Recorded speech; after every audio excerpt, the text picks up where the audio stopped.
Baik, hari ini Masya Allah kita akan membahas mengenai leadership for Muslimah. Eee, saya akan memulai tema kita pada hari ini, bagaimana menjadi seorang muslimah, pemimpin muslimah yang punya karakter-karakter yang kuat, karakter-karakter yang hebat. Saya akan mulai dengan membacakan ayat atau surah At-Taubah ayat ke-71 yang menjadi landasan kita bahwa laki-laki dan perempuan sejatinya tolong-menolong, saling tolong-menolong satu sama lainnya. Mari kita lihat dalam surah At-Taubah ayat 71, Allah Subhanahu wa taala berfirman, "A'udzu billahi minasyaitonir rajim. Wal mu'minuna wal mu'minatu ba'dhuhum awliya'u ba'd, ya'muruna bil ma'ruf wa yanhauna 'anil munkar wa yuqimuna as-salata wa yu'tuna az-zakata wa yuti'una Allah wa rasulahu. Ulaika sayarhamuhumullah innallaha 'azizun hakim." Allah Subhanahu wa taala berfirman dalam surah At-Taubah ayat 71 yang menjadi landasan awal kita berbicara pada hari ini. Kata Allah, orang-orang yang beriman, laki-laki dan perempuan, sebagian mereka menjadi penolong bagi sebagian yang lain. Mereka memerintahkan untuk berbuat yang benar, berbuat yang baik, dan melarang untuk melakukan yang salah. Saling tolong-menolong dalam mendirikan sholat, menunaikan zakat, saling tolong-menolong dalam taat kepada Allah dan Rasul-Nya. Mereka inilah orang-orang yang mendapatkan rahmat dari Allah Subhanahu wa taala. Sungguh Allah Subhanahu wa taala Maha Perkasa dan Maha Bijaksana.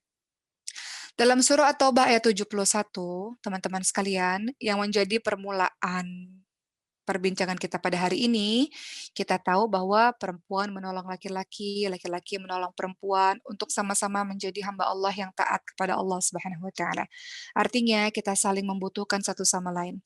Ada laki-laki yang hebat, pasti ada perempuan yang hebat di sisinya. Begitu pula ketika ada perempuan yang hebat, pasti ada laki-laki yang hebat di sisinya.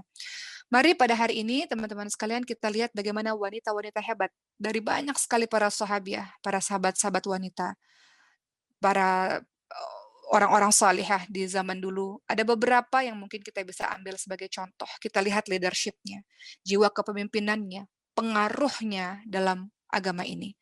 Pertama tentu saja saya akan membahas mengenai Siti Khadijah radhiyallahu anha. Saking ngefans-nya pada Siti Khadijah, anak saya yang kedua saya namakan Khadijah. Sikap beliau, kepemimpinannya beliau, pengaruh beliau begitu dahsyat sampai kita kenal Islam hari ini, salah satunya karena jasa dari Siti Khadijah radhiyallahu anha. Siti Khadijah radhiyallahu anha sebelum menikah dengan Rasulullah SAW, beliau memeluk agama Nabi Ibrahim alaihissalam, yaitu agama tauhid yang menyembah Allah Subhanahu wa taala. Beliau janda, tapi beliau digelari sebagai wanita suci karena terjaganya perilakunya, terjaganya perbuatannya, terhormatnya gerak-geriknya. Sehingga walaupun janda digelari wanita suci dan semua orang respect, hormat karena wibawa dari seorang Siti Khadijah. Tidak hanya sekedar secara akhlak, tapi Siti Khadijah juga disegani karena beliau adalah orang yang terkenal dengan perniagaannya. Beliau sukses dalam bisnisnya, sehingga orang segan, hormat, berlomba-lomba ingin meminang beliau. Tapi beliau begitu terjaga, teman-teman sekalian. Siti Khadijah melancarkan bisnisnya, menjalankan bisnisnya, beliau pintar. Dengan kecerdasannya, beliau membagi tugas, mendelegasikan orang-orang untuk membawa perdagangannya. Jadi pemimpin yang hebat itu bukan semuanya dilakukan sendiri. Pemimpin yang hebat itu salah satunya dia mampu membagi tugas kepada teman-temannya sehingga semua pekerjaan berjalan dengan baik untuk mencapai satu tujuan. Begitu pula dengan Siti Khadijah. Beliau tahu bahwa nggak mungkin semuanya beliau kerjakan sendiri. Beliau membagi tugas-tugas, mendelegasikan orang-orang untuk membawa perdagangannya. Sampai salah satunya yang beliau tugaskan untuk membawa perdagangannya adalah Rasulullah Shallallahu Alaihi Wasallam. Kala itu belum menjadi Rasulullah. Nabi Muhammad di usia 25 tahun membawa barang dagangan Siti Khadijah. Jadi Khadijah tetap mengatur perniagaan di Mekah, yang mengatur perniagaan seorang pemimpin, dan beliau mendelegasikan si fulan ke sana, si fulan ke sana, si fulan ke sana. Lihatlah betapa hebat kepemimpinan dari seorang Siti Khadijah. Dalam surah Al-Ahzab ayat 33, Allah Subhanahu wa taala berfirman, "Wa qarna fi buyutikunna." A'udzu billahi minasyaitonir rajim. Wa qarna fi buyutikunna. Perempuan itu memang lebih baik berada di rumah. Maknanya, perempuan kalau tidak ada urusan-urusan yang penting, tidak ada urusan-urusan yang sekiranya mengharuskan dia keluar, memang lebih baik di rumah. Tapi boleh keluar kalau memang urusan-urusan syar'i, menuntut ilmu, berdagang atau berniaga atau berusaha yang tidak menimbulkan fitnah, dan lain-lain. Dan Siti Khadijah tetap berada di kota Mekah, dengan jiwa kepemimpinan beliau, beliau pada akhirnya mendelegasikan tugas-tugasnya. Ya, jadi, Siti Khadijah seorang pedagang yang sukses, pedagang yang kaya raya. Dan beliau dengan kecerdasan yang sangat luar biasa, karena cerdas, beliau akhirnya menjadi wanita yang pertama kali masuk Islam. Dari kalangan wanita yang pertama kali masuk Islam adalah Siti Khadijah radhiyallahu anha. Beliau, patuh tunduk kepada, perintah-perintah Allah Subhanahu wa taala. Dan beliau dengan kecerdasannya pula, beliau tahu bahwa harta yang beliau miliki ini harusnya digunakan untuk membantu dakwah sang suami, dakwah Rasulullah Shallallahu Alaihi Wasallam. Jadi hartanya itu habis betul-betul untuk dakwah agar kita bisa mengenal Islam sampai hari ini. Beliau dengan kecerdasannya, ketika Rasulullah Shallallahu Alaihi Wasallam lelah dalam berdakwah, Rasulullah sering kali mendapatkan cibiran, dikatakan orang gila, dikatakan pembohong. Manusia biasa Rasulullah juga pernah merasakan lelah. Rasulullah juga pernah merasakan beratnya dakwah ini. Tapi setiap kali pulang ke rumah, Siti Khadijah selalu menjadi penyemangat dan motivatornya. Jadi, ciri khas dari seorang pemimpin adalah berikutnya, dia mampu memotivasi, dia mampu memberikan solusi dari permasalahan yang dialami oleh teman-temannya. Siti Khadijah menjadi motivator untuk sang suami. Tenanglah suamiku. Ketika pertama kali Rasul mendapatkan wahyu ya di Gua Hiro dalam surah Al-Alaq 1-5, Rasul kan ketakutan karena melihat wujud malaikat Jibril. Pertamanya di Gua Hiro wujud malaikat Jibril ada manusia, tapi di perjalanan pulang wujud malaikat Jibril wujud yang asli. Jadi Rasulullah itu takut. Apa kata Siti Khadijah? Beliau mengatakan, "Tenanglah, Allah tidak akan pernah menyanyiakan engkau. Engkau ini orang baik." Motivasinya muncul nih. "Engkau ini orang baik, suka bantu orang lain. Engkau tidak pernah mengadakan permusuhan dengan orang lain, selalu bantu orang-orang miskin." Kemudian dicarikan solusinya. Apa kata Siti Khadijah? "Ayo kita pergi ke Warokah bin Naufal, saudaranya Siti Khadijah, ahli kitab, untuk mendapatkan solusi dari apa yang sedang engkau alami." Sampai Warokah bin Naufal mengatakan, "Engkau adalah nabi terakhir, seandainya aku masih hidup, terus aku pasti akan berada di sisimu." Seperti itu. Ya, jadi Siti Khadijah menunjukkan jiwa-jiwa leadership-nya teman-teman sekalian. Bahwa perempuan tidak diam begitu saja, tapi dengan kecerdasannya, keimanannya, akhlaknya yang terjaga, beliau mampu memberikan kekuatan untuk Rasulullah SAW dalam berdakwah. Jadi karakter-karakter itu juga harus kita miliki teman-teman sekalian. Karakter yang menjaga diri menjadi wanita suci, terhormat, terjaga. Karakter yang mana mampu mendelegasikan tugas-tugas sehingga tidak pusing sendirian, tapi kita mampu memberikan amanah kepada teman-teman kita yang lainnya. Kemudian karakter motivasi, memberikan kata-kata penyemangat untuk teman-temannya, memberikan solusi dalam sebuah permasalahan, itu karakter-karakter yang penting untuk kita miliki. Tidak hanya dalam berorganisasi, mungkin yang bergabung di sini sebagian besar teman-teman rohis atau teman-teman lainnya, tapi juga karakter kepemimpinan itu perlu ketika kita nanti berada di rumah. Ketika kita menjadi seorang kakak, kita menjadi seorang ibu, menjadi seorang istri, atau menjadi seseorang yang berkontribusi untuk masyarakat, karakter kepemimpinan itu harus dibangun dari sekarang. Kita belajar dari kisah Siti Khadijah. Berikutnya yang kedua, tak ada salahnya kita mengenal kisah Nusaibah binti Ka'ab radhiyallahu anhu. Saya juga mengidolakan Nusaibah ini sampai anak saya yang pertama namanya Maryam Nusaibah. Siapakah Nusaibah ini sahabat sekalian? Nusaibah radhiyallahu anha. Kenapa dikatakan beliau punya kepemimpinan yang kuat? Salah satu lagi ciri dari karakter dari pemimpin dia adalah berani. Berani kalau benar, berani mempertahankan kebenaran, berani membela keadilan, membela kebenaran. Itu karakter-karakter dari seorang pemimpin yang juga harus kita miliki. Kalau kata Rasul, kalau kita melihat kemaksiatan, maka pertama kita halau dengan kekuatan kita, dengan kekuasaan kita. Kalau nggak bisa, kita gagalkan maksiat itu dengan tangan kita, dengan lisan kita. Kalau nggak bisa juga dengan lisan, dengan hati. Kita ingkari bahwa itu perbuatan mungkar, perbuatan nggak baik, dan itu selamah-lamahnya iman. Jadi karakter pemimpin berikutnya adalah dia punya keberanian untuk membela keadilan, membela kebenaran, berkata benar Kalau memang benar dia dukung kebenaran itu. Seperti Nusaybah binti Ka'ab. Ya, Nusaybah binti Ka'ab ini punya julukan juga, namanya adalah Ummu Umara, ibunya para pemimpin. Dan beliau ini adalah wanita yang salah satu wanita yang pertama juga masuk Islam. Kalau wanita yang pertama kali betul-betul masuk Islam Siti Khadijah. Tapi kalau Nusaybah binti Ka'ab ini termasuk salah satu juga wanita-wanita yang pertama kali masuk Islam. Jadi beliau masuk Islam itu bersamaan dengan 74 para pemimpin Madinah, orang-orang Madinah di Baiat Aqobah yang kedua. Jadi Rasul belum pergi hijrah, belum pergi ke Madinah. Rasulullah masih di Mekah. Itu ada yang namanya Baiat Aqobah 1, Baiat Aqobah 2. Jadi ada orang-orang Madinah yang datang ketemu Rasul untuk menyatakan keislamannya. Nah, di saat 74 orang itu, 2 orang diantaranya wanita, 1 orang diantaranya adalah Nusaybah binti Ka'ab. Jadi beliau termasuk orang yang awal-awal masuk Islam, Nusaybah binti Ka'ab. Orang masuk Islam itu karena kecerdasan teman-teman sekalian. Karena mereka, selain karena hidayah dari Allah, karena dia cerdas, dia tahu. Kalau sekarang kita lihat para mu'alaf, dia tidak masuk Islam, kenapa? Karena cerdas. Kenapa? Karena dia banyak baca, banyak membandingkan, dia banyak bertanya, sampai dia yakin dia masuk Islam. Jadi karakter pemimpin yang lainnya adalah cerdas. Bagaimana dia bisa bisa menjalankan tugasnya kalau tidak cerdas. Jadi butuh kecerdasan. Kembali kepada kisah Nusaybah binti Ka'ab, teman-teman sekalian, beliau masuk Islam pada peristiwa Baiat Aqobah yang kedua, dan beliau punya anak namanya Abdullah dan Habib. Abdullah dan Habib ini dua-duanya gugur dalam medan peperangan dalam memerangi nabi palsu namanya Musailamah al-Kadzab.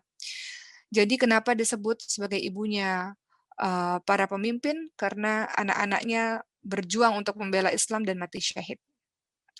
Kisah tentang Nusaybah binti Ka'ab ini terlihat dalam perang Uhud. Jadi beliau ini mengikuti peperangannya Rasulullah SAW, tapi tentu saja wanita itu biasanya menjadi orang yang menyediakan logistik, makanan, minuman, pengobatan, itu wanita. Tapi pada saat peristiwa Uhud, ini terjadi peristiwa yang mengakibatkan Rasulullah dalam keadaan bahaya. Pada saat itu umat Islam, teman-teman sekalian, itu berjumlah 1.000 orang dan musuh berjumlah 3.000 orang. Di tengah perjalanan, ada orang munafik namanya Abdullah bin Ubay bin Salul yang bilang, ngapain kalian berperang kepada membela agama Allah, untuk apa? Jadi 300 orang ini nggak jadi perang, gara-gara mendengar kata-kata munafik. Jadi hati-hati ya teman-teman sekalian, di antara kita ini, orang munafik itu apa sih? Sama sholatnya bareng sama kita, sama mungkin pakaiannya sama kita, kegiatan aktivitasnya sama, tapi dia duri dalam daging, musuh dalam selimut, dia menghancurkan dari dalam. Itu orang-orang munafik. Jadi Abdullah bin Ubay bin Salul ini mengatakan, untuk apa kalian perang? Jadi 300 orang itu pulang. Tinggal 700 orang yang melawan 3.000 pasukan musuh. Dan Rasul sudah mewanti-wanti, nanti kalian sebagian ada di Bukit Pemanah, jangan turun apapun yang terjadi. Kita kalah, kita menang, jangan turun, tugas kalian memanah. Tapi ketika saat perang, hampir saja umat Islam menang. Dan umat Islam melihat, wah ada harta rampasan perang. Jadi yang di Bukit Pemanah ini turun, teman-teman sekalian. Mereka nggak dengar nasihat Rasul, turun untuk mengambil harta rampasan perang itu. Sampai akhirnya musuh menyerang mereka dari belakang. Jadi keadaan umat Islam kacau balau, banyak mati syahid para sahabat-sahabat Rasul penghafal Quran, dan Rasul sendiri dalam keadaan bahaya. Yang nyaris dalam keadaan yang mereka bisa membunuh Rasulullah. Maka Nusaybah, ini seorang wanita hebat ini pemberani, pemimpin, wanita leadership itu dia punya karakter berani, tadi saya katakan di awal. Beliau lihat bahwa Rasulullah dalam keadaan bahaya, dan sahabat-sahabat muslim lainnya dalam keadaan terluka parah. Apa yang beliau lakukan? Turun ke medan perang, seorang wanita. Turun ke medan perang, gak ada rasa takut. Mujahidah ini, beliau pejuang. Karena rasa cintanya kepada Rasul, beliau lihat pasukan kanan kiri umat Islam sudah pada terluka, maka beliau yang menjadi tamengnya Rasulullah SAW. Beliau nggak mau Rasul terluka. Jadi beliau yang melindungi seorang perempuan ini, melindungi kekasihnya, melindungi Rasulullah SAW. Nusaybah yang tadinya cuman penyedia obat-obatan, makanan, minuman, langsung ambil pedang, langsung ambil perisai, langsung turun ke medan perang dan melindungi Rasulullah dan menjadi tameng. Jadi orang kalau mau kena kepada Rasulullah, nggak kena kepada Rasulullah karena ada Nusaybah binti Ka'ab yang sebagai tameng untuk melindungi Rasul dari panah musuh. Dampaknya apa? Nusaybah ini memiliki banyak sekali luka-luka ketika peperangan tersebut. Sampai beliau tak sadarkan diri. Sampai Rasul melihat perjuangan Nusaibah dengan mata kepala Rasul, bagaimana seorang wanita ini begitu beraninya membela orang yang dicintainya, yaitu Rasulullah SAW. Ketika itu Nusaibah pingsan, sampai kemudian bangun, kata pertama apa sahabat sekalian ketika beliau bangun? Ketika beliau bangun dari pingsannya dengan luka yang sangat banyak, maka beliau mengatakan, bagaimana keadaan Rasulullah SAW? Apakah Rasul selamat? Seorang pemimpin memikirkan sesuatu untuk agama ini, pemimpin muslimah ya, kalau kita mau jadi seorang pemimpin muslimah, dia berpikir untuk agama ini, dia berpikir untuk umat ini. Sebagaimana Nusaibah binti Ka'ab, Rasulullah harus selamat, karena kalau Rasulullah nggak selamat, bagaimana dengan keadaan umat ini? Jadi Nusaibah tidak memikirkan dirinya sendiri, dia memikirkan Rasulullah SAW, dan dia katakan bagaimana keadaan Rasulullah SAW.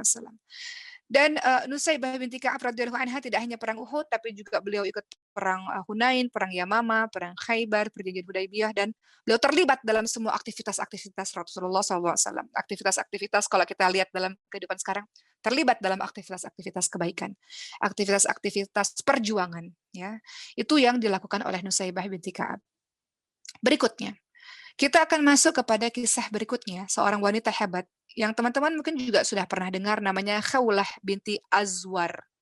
Khawlah binti Azwar. Wanita ini dijuluki sebagai pedangnya Allah dari kalangan wanita. Kalau Khalid bin Walid itu pedangnya Allah dari kalangan laki-laki, kalau Khawlah ini pedangnya Allah dari kalangan wanita.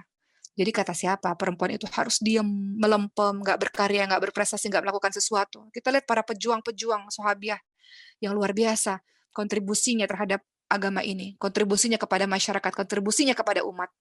Jadi karakter pemimpin itu dia harus berkontribusi kepada umat. Jangan diam aja, jangan soleh sendirian, jangan baik sendirian, jangan sejahtera sendirian. Karakter pemimpin dia memikirkan masyarakatnya, dia pikirkan umatnya, agar maju sama-sama, agar hebat sama-sama, agar baik sama-sama. Itu karakter yang harus kita miliki sebagai seorang muslimah, pemimpin. Kembali kepada kisah Khawlah binti Azwar, sahabat sekalian. Khawlah binti Azwar ini dijuluki pedangnya Allah Subhanahu wa taala. Beliau sangat mahir dalam mengendarai kuda. Kalau kita lihat dalam kehidupan sekarang, mahirlah dalam keahlian-keahlian tertentu. Jadi apa yang engkau punya skill, engkau asah, teman-teman sekalian. Sebagaimana Khawlah binti Azwar itu sangat mahir dalam berkuda. Pernah pada suatu ketika dalam peperangan melawan Romawi. Pada saat itu saudaranya Khawlah namanya Doror itu tertangkap oleh pasukan Romawi. Kemudian pada saat itu bertempurlah umat Islam ini dengan orang-orang Romawi. Tiba-tiba waktu itu Khalid bin Walid yang memimpin perang. Tiba-tiba dari kejauhan Khalid bin Walid radhiyallahu anhu dan seluruh sahabat melihat ada orang yang naik kuda, semuanya serba hitam, dengan gagah berani membawa tombak masuk langsung ke medan perang, dan sekali putaran saja dia sudah menghabiskan orang-orang di medan perang tersebut. Jadi Khalid bin Walid dan juga para sahabat ini terkaget-kaget, siapakah orang yang hebat ini, Masya Allah. Dengan begitu gagah beraninya, berjalan, bertarung sendirian, sekali putaran menghabiskan para musuh. Ya, sampai pertahanan musuh pada saat itu menjadi porak-poranda karena orang ini yang berbaju hitam ini yang berdiri, yang duduk di atas kuda dengan tombaknya. Maka pada akhirnya Khalid bin Walid mengejar orang tersebut dan bertanya dia itu siapa. Maka kemudian diketahuilah ternyata orang tersebut adalah seorang wanita yang bernama Khawlah binti Azwar. Oke, kita lanjutkan teman-teman sekalian. Di sini kita bisa lihat bahwa ada kalanya di mana wanita, ya betul, menjadi pribadi yang lembut, menjadi pribadi yang tenang. Tapi ada kalanya di saat-saat tertentu kita juga bisa menjadi pribadi yang membela kebenaran, seperti yang dilakukan oleh Khawlah pada saat itu yang membantu perjuangan dari para sahabat Khalid bin Walid radhiyallahu anhu dan para sahabat dengan keberanian yang dimilikinya. Mungkin kalau kita lihat dalam kehidupan kita yang sekarang, teman-teman sekalian, mungkin kita nggak terjun di medan perang dengan bersimbah darah, tapi kita bisa kok berperang dengan keilmuan yang kita miliki. Misal, kita diminta untuk berdiskusi, menyampaikan ilmu-ilmu yang kita miliki. Maka kita bisa dengan menyampaikan ilmu-ilmu tersebut, kita berdebat dengan debat yang baik tentu saja ya, untuk mengajak orang-orang memahami betapa luar biasanya Islam ini. Dan banyaklah ya dengan dialog-dialog yang dilakukan, atau mungkin dengan tulisan-tulisan yang teman-teman tulis dan teman-teman sebarkan. Ada banyak cara untuk kita berjuang di jalan Allah Subhanahu wa Ta'ala, bukan hanya sekedar di medan perang seperti di zaman dulu. Kecuali teman-teman tinggal di Gaza, Palestina ya. Teman-teman menjadi garda terdepan untuk membela orang-orang Palestina. Tapi kita ini kan berjuang di negara kita ini dengan ilmu, dengan sosial media yang kita miliki, berjuang untuk menyebarkan sesuatu yang baik dengan keberanian yang kita miliki. Kalau kita tahu itu benar, maka sampaikan kebenaran itu. Yang keempat, kita belajar sahabat-sahabat sekalian dari kisah wanita hebat berikutnya, namanya adalah Ashifa binti Abdullah. Pernah dengar kan Ashifa binti Abdullah? Siapakah beliau? Ashifa binti Abdullah adalah guru perempuan pertama dalam Islam. Ashifa binti Abdullah. Dan para sahabat mengakui kepandaian dari Ashifa. Sampai Umar bin Khattab, sang laki-laki, mengakui kepintaran dan kehebatan dari Ashifa, sampai Ashifa ini diminta untuk mengurusi pasar. Karena dinilai Ashifa mampu untuk menjalankan amanah tersebut.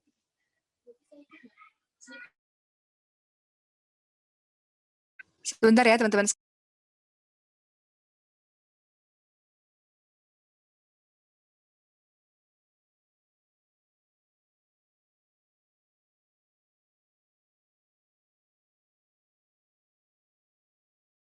Berikutnya teman-teman sekalian, kembali kepada kisah Ashifa binti Abdullah. Uh, Beliau adalah wanita Mekah yang pandai membaca dan pandai menulis. Di saat di masa itu nggak banyak orang-orang yang bisa baca, bisa tulis. Artinya apa? Pintar, cerdas. Jadi wanita itu harus pintar, cerdas, harus berilmu.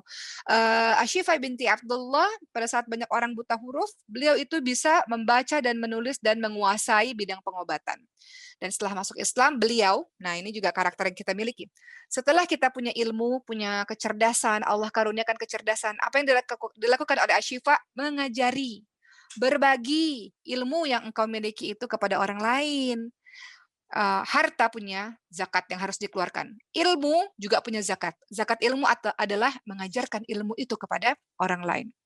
Ya, jadi kalau kita lihat Ashifa binti Abdullah, beliau mengajari wanita-wanita muslimah dan dengan harapan agar Allah memberikan pahala kepadanya. Jadi dia lakukan lillah karena Allah Subhanahu wa taala. Jadi beliau menjadi guru di zaman itu. Bahkan istri Rasulullah, anaknya Umar bin Khattab radhiyallahu anhu, namanya Hafsah binti Khattab. Hafsah binti Khattab radhiyallahu anha itu juga belajar dengan Ashifa binti Abdullah.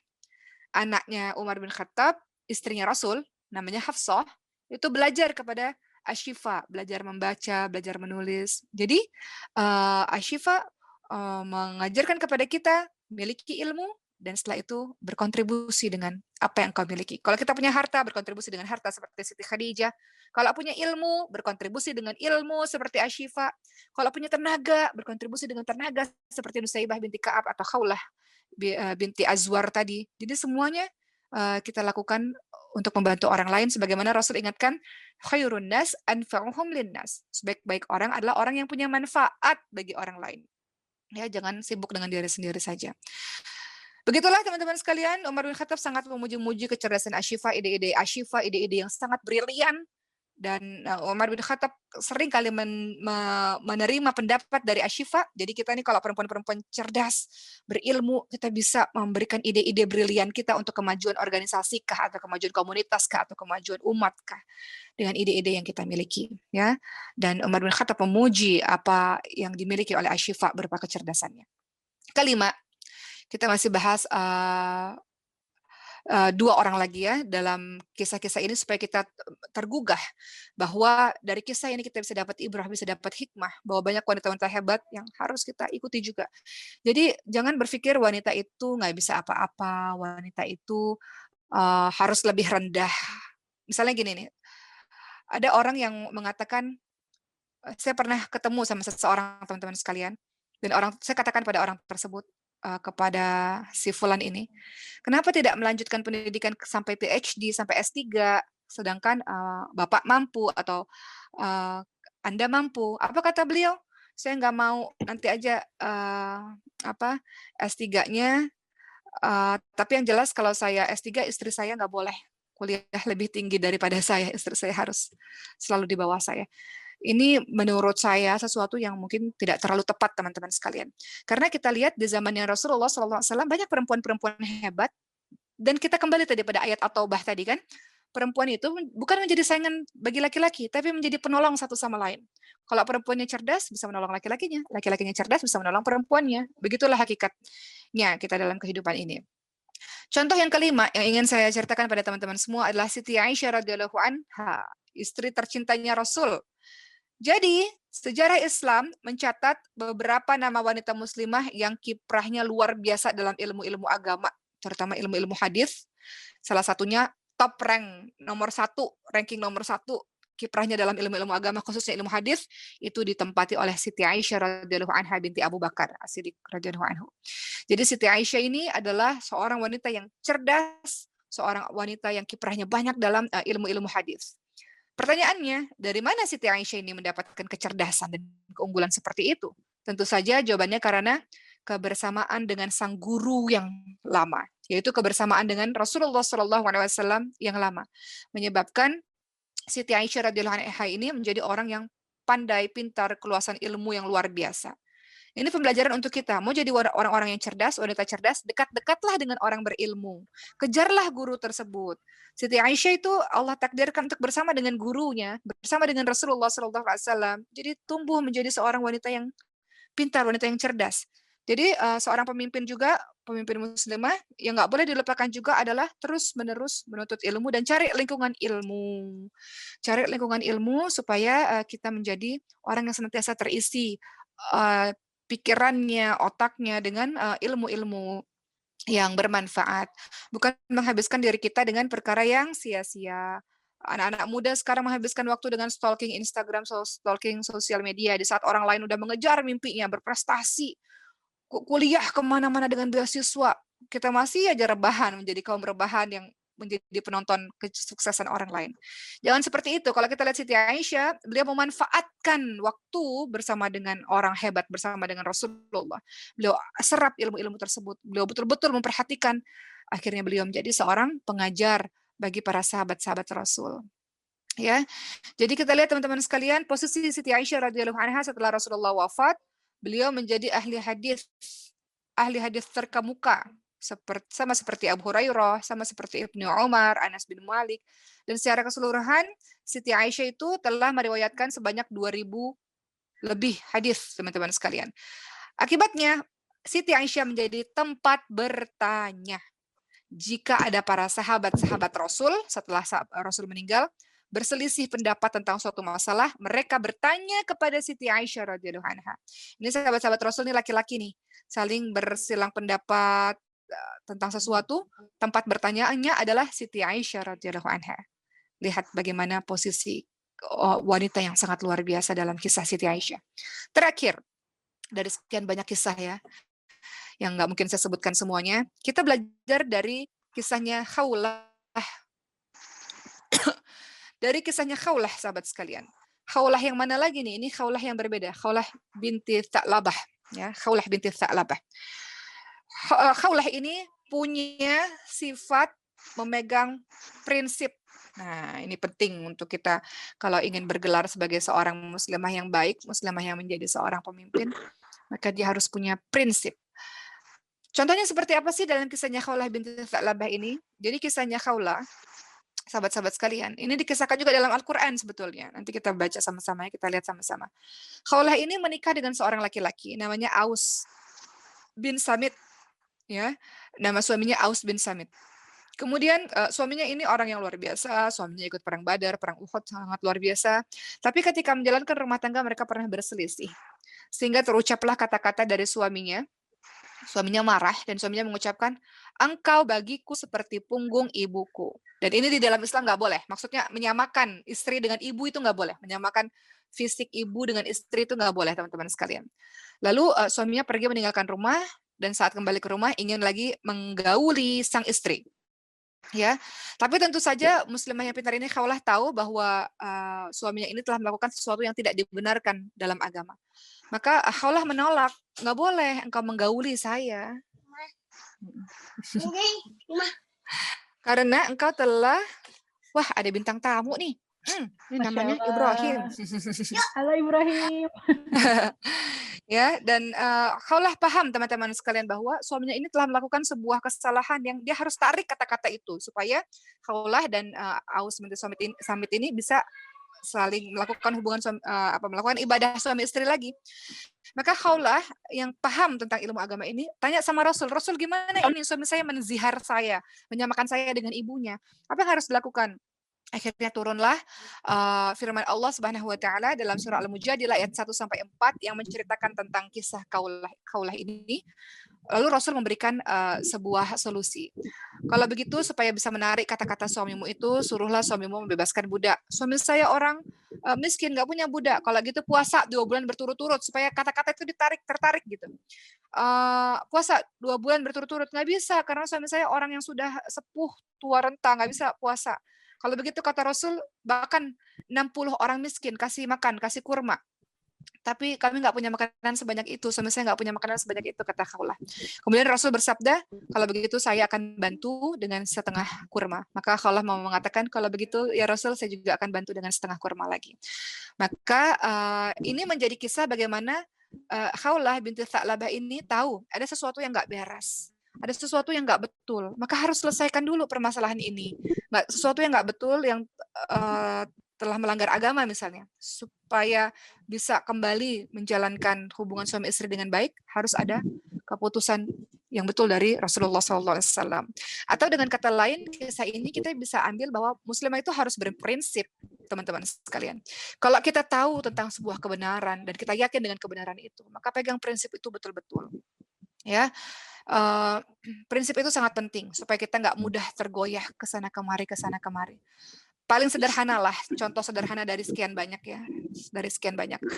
Dalam menjalankan nanti sebuah organisasi atau sebuah usaha atau komunitas apapun, tiba-tiba ada orang yang mau menyogok, nih, saya kasih kamu uang ya, tolong kamu misalnya suarakan, bantu kami dalam kampanye ini, yang mana kampanye ini misalnya sebuah kebatilan gitu ya, sebuah kerusakan gitu.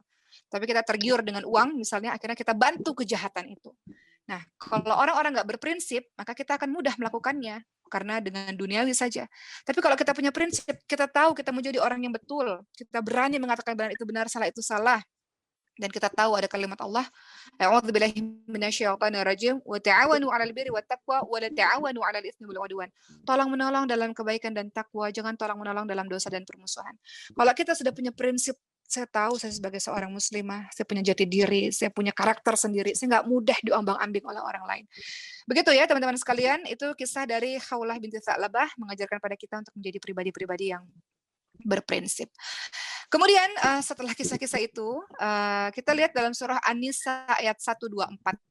Allah Subhanahu wa taala berfirman dalam surah An-Nisa ayat 124, barang siapa yang mengerjakan amal-amal salih, baik laki-laki ataupun perempuan, sedang ia termasuk orang-orang yang beriman, maka mereka akan masuk ke dalam syurga dan mereka tidak akan dianiaya walau sedikit pun.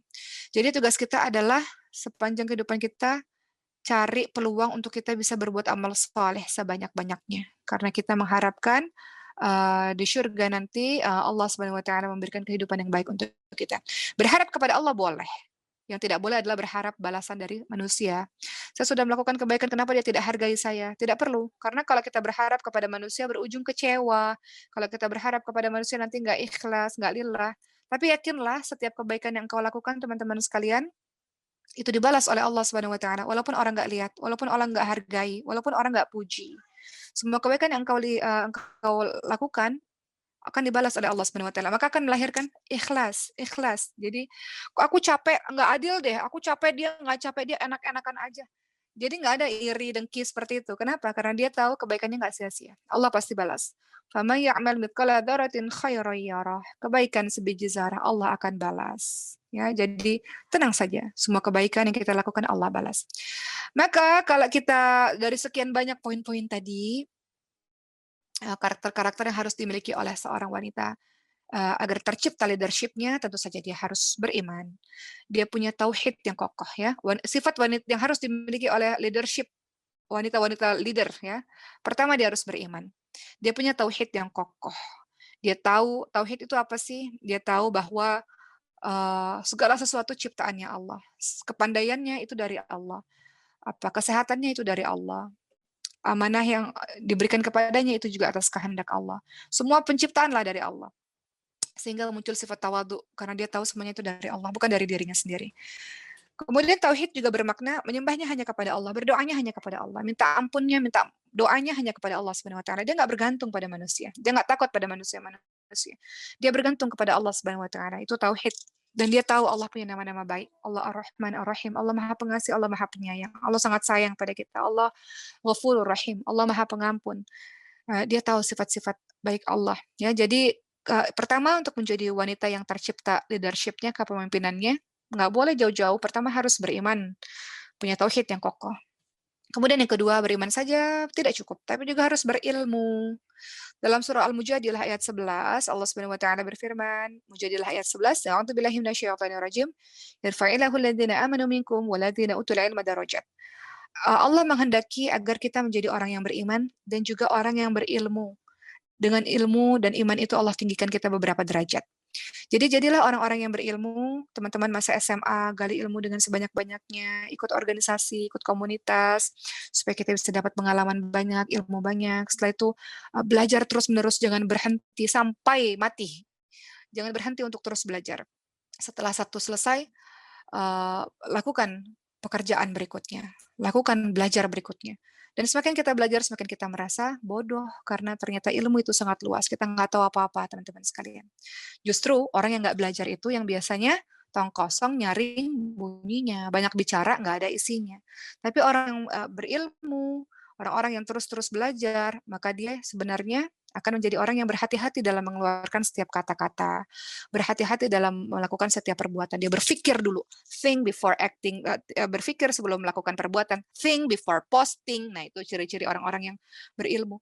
Mikir dulu nih, sebelum saya posting dampaknya apa ya? Sebelum saya ngomong, ada dampaknya nggak? Maslahat atau mudarat ya?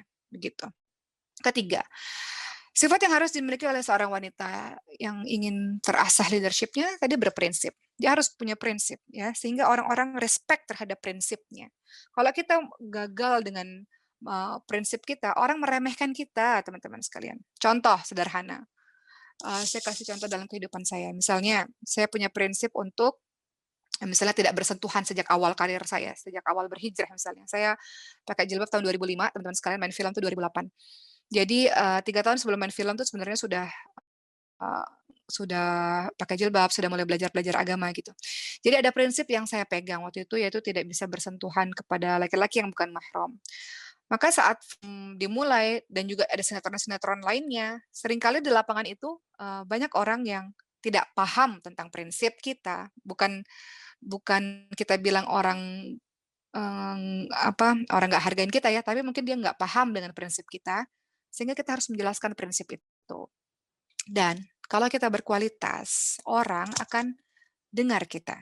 Jadi waktu itu dikatakan ada sebuah adegan yang Oki harus memegang ayah gitu, karena ayahnya ceritanya jatuh. Jadi anaknya saya harus pegang ayah tersebut, dan saya katakan saya nggak bisa, karena sejak awal saya sudah katakan bahwa saya nggak bisa dengan kalau kita berkualitas, maka kita bisa punya bargaining position ya. Kita bisa punya kekuatan untuk kita bisa melakukan tawar-menawar. Kalau kita bukan siapa-siapa ya udah sudah pergi kan gitu. Jadi kita harus semangat dari sekarang untuk kita bisa menjadi pribadi-pribadi yang berkualitas. Agar orang memang tidak mengenakan karena banyak orang yang tidak menerima, banyak orang yang mengatakan sok banget sih dan kata tidak enak. Tapi yakinlah selama kita kokoh dalam memegang prinsip itu, lama-lama orang tahu, lama-lama orang respect dengan prinsip itu. Dan sekarang saya nggak perlu lagi susah-susah menjelaskan, saya nggak bisa ini, saya nggak bisa itu, saya nggak bisa pakai baju ini, nggak perlu lagi karena orang sudah tahu. Ya, jadi begitu teman-teman sekalian. Jadi memiliki prinsip, jangan kalah sekalipun dengan prinsip itu, karena kalau engkau mudah dikalahkan, engkau longgar dengan prinsip itu, selanjutnya orang-orang tidak akan menghargai prinsip yang engkau yakini. Umat, untuk sekelilingnya, harus jadi orang yang bermanfaat. Jangan sibuk dengan diri sendiri, jangan sibuk pandai untuk diri sendiri. Jadi kalau kita pandai, ajarilah teman lainnya. Jangan pernah berpikir, jangan pelit ilmu, jangan. Kita pinter, nanti kalau kita ajarin dia lebih pintar. Enggak. Justru ketika kita mengajari, kita sesungguhnya jauh lebih pintar. Adapun masalah skor, nilai, itu kan urusan duniawi saja. Tapi sesungguhnya Allah tahu kita ini orang yang berilmu dan mau membagikan ilmu. Kalau dia nilainya lebih bagus daripada kita, ya udah rezekinya dia.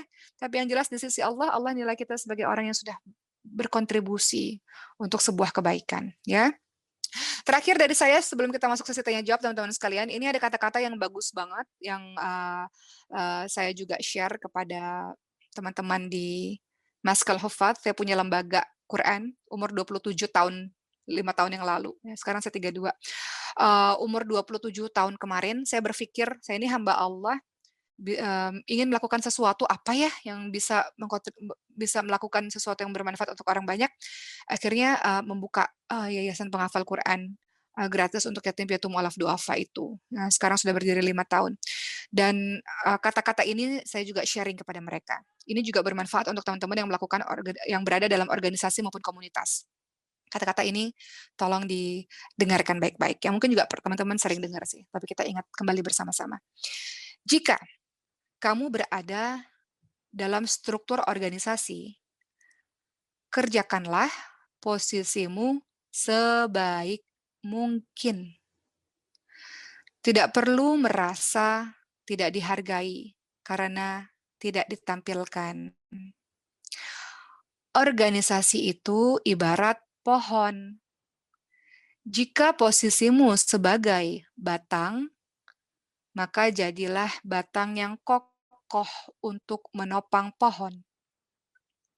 Jika posisimu sebagai cabang, maka jadilah cabang yang mampu menggandeng setiap ranting dan daun. Jika posisimu sebagai daun, maka jadilah daun yang rimbun, supaya pohon itu bermanfaat untuk menaungi orang dari kepanasan.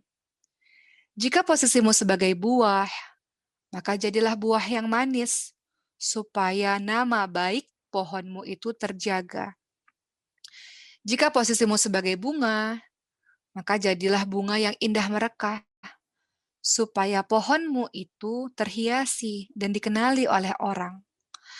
Bahkan jika posisimu sebagai akar sekalipun yang tidak terlihat, maka jadilah akar yang kuat mencengkram ke tanah demi tegaknya struktur pohon tersebut. Maka hendaknya semua anggota menanamkan rasa tanggung jawab supaya tidak ada rasa iri satu sama lain dalam satu tubuh itu. Sebagaimana akar, dirinya tidak terlihat sama sekali. Dia tertimbun tanah, dia diinjak-injak oleh orang. Tapi akar tidak pernah iri untuk menjadi bunga. Akar tidak pernah iri menjadi bunga yang merekah yang di atas yang dikenal banyak orang. Akar nggak pernah iri terhadap itu. Karena akar tahu, bunga juga punya resiko, punya kelebihan, punya kekurangan. Akar tahu resiko bunga juga sangat besar, yaitu apa? Bunga memang dipuji-puji orang, terlihat, terkenal, diketahui orang, tapi bunga juga punya resiko tinggi, yaitu ia mudah dipetik, ia dihancurkan oleh orang-orang tanpa tujuan.